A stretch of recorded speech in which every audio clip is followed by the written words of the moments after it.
सिलीगुड़ी के बाघा जतीन पार्क में शहीद वेदी पर पुष्पांजलि अर्पित कर मनाया गया अंतर्राष्ट्रीय मातृभाषा दिवस।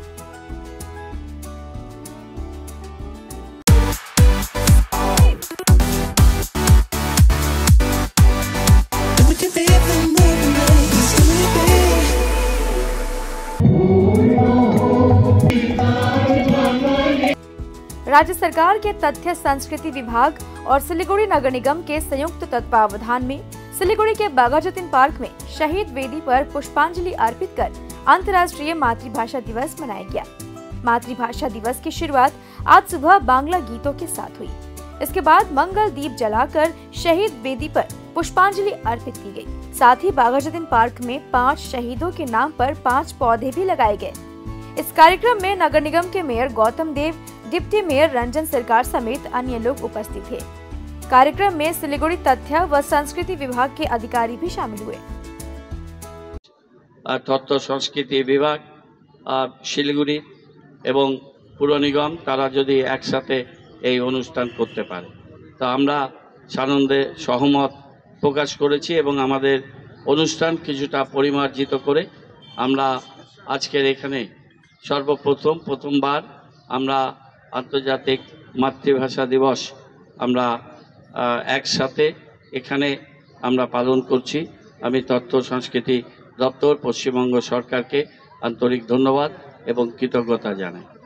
আপনারা সবাই জানেন যে একটা ভাষা মানুষের হৃদয়ে কতখানি আলোড়ন তৈরি করতে পারে, সেটা বাংলাদেশে না গেলে বা বাংলাদেশের যে ভাষার নিয়ে যে তাদের আকুলতা এবং তাদের ঢাকা বিশ্ববিদ্যালয়ের যে আন্দোলন, ঢাকা মেডিকেল কলেজের যে আন্দোলন এবং ভাষার দাবিতে রাস্তায় যেভাবে মানুষ বাংলাদেশে সমবেত হয়েছিলেন এবং যে প্রাণ ঝরেছিল ভাষার দাবিতে এবং তার স্বীকৃতিস্বরূপ এক সময় বাংলা ভাষা অব্যক্ত পাকিস্তানের দ্বিতীয় রাষ্ট্রভাষা হিসেবে স্বীকৃত হয়েছিল।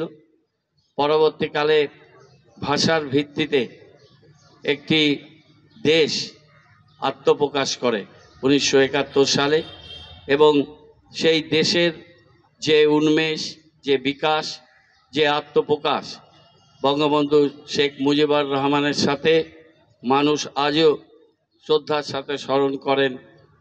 ভারতবর্ষের যিনি তৎকালীন প্রধানমন্ত্রী ছিলেন শ্রীমতী ইন্দিরা গান্ধী, তাদের দুজনের প্রচেষ্টায় বাংলাদেশ নতুন করে আত্মপ্রকাশ করে এবং বাংলাদেশের তাদের এই ভাষার প্রতি যে আকুলতা, এই ভাষাকে যেভাবে তারা সযত্নে লালন পালন করেছেন, পুষ্টি জুগিয়েছেন, তার স্বীকৃতি হিসাবে জাতীয় রাষ্ট্র, আন্তর্জাতিক সংস্থা ইউনেস্কো এবং জাতিসংঘ এই দিনটিকে আন্তর্জাতিক মাতৃভাষা দিবস হিসেবে স্বীকৃতি দিয়েছে।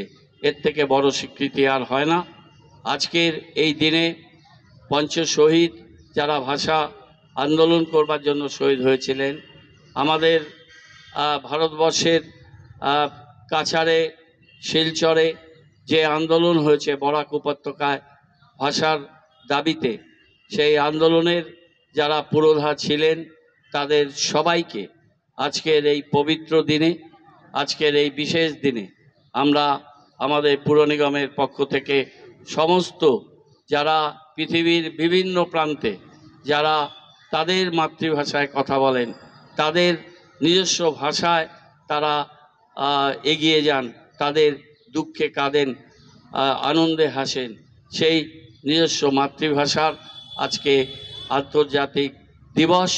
আমরা আজকে এই আন্তর্জাতিক মাতৃভাষা দিবসে এবং আমাদের প্রাণের ভাষা বাংলা ভাষা, এই বাংলা ভাষাকে আমাদের এখানেও আমাদের আন্তর্জাতিক যোগাযোগের ভাষা ইংরেজি, আমাদের देशेर राष्ट्रभाषा हिंदी। 50,000 लोगों को अपनी मंजिल से है जोड़ा और नई उत्साह के साथ आए हैं फिर से थामने आपका हाथ। श्री शांति होंडा।